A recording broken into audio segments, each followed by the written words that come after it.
खास जनाब Narendra sahab general secretary minority wing Sindh, Mahesh Kumar साहब,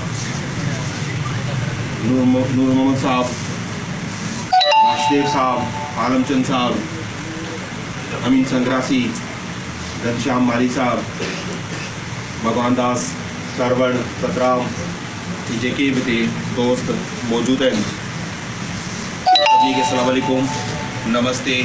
जी इमरान खान, जी शाह महमूद कुरैशी, जय श्री राम। गुज़ाराया तो उन्हनि सभ खां पहिरीं मिल्क ख़ासि डिवीज़न खे चूंडियो त हू हिते अचनि, पंहिंजो इंट्रोडक्शन बि कराइनि ऐं तव्हां सां मेल मुलाक़ात कनि त पार्टी जे हवाले सां ॻाल्हि मुआ खे वधाए।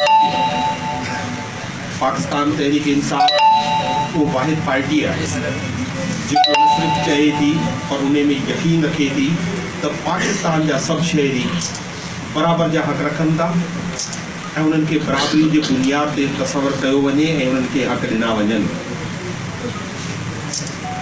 पाकिस्तान तहरीक इंसाफ समझे थी तो 1947 में जॾहिं पाकिस्तान ठहियो ॿक़ौमी नज़रिए तहत सभ क़ौमूं आहिनि, गॾु नथियूं रही सघनि, इन करे पाकिस्तान ठहिणु खपे। जॾहिं पाकिस्तान ठहियो ऐं जे क़ौम जे नाले ते ठहियो उहे हिंदुस्तान में वधीक तइदाद में रहिजी वई ऐं पाकिस्तान में उन खां घटि ई। पर पाकिस्तान में ऐं ख़ासि तौर ते सिंध में हिंदू बिरादरी हितां खां लॾण जो ऐं हिंदू बिरादरी जी बि उहे असल वारिस, उहे कोली, भील, मेघवाड़, उहे असल वारिस आहे, हुननि सिंध छॾण खां इनकार कयो ऐं मुल्क में मौजूदु रहिया।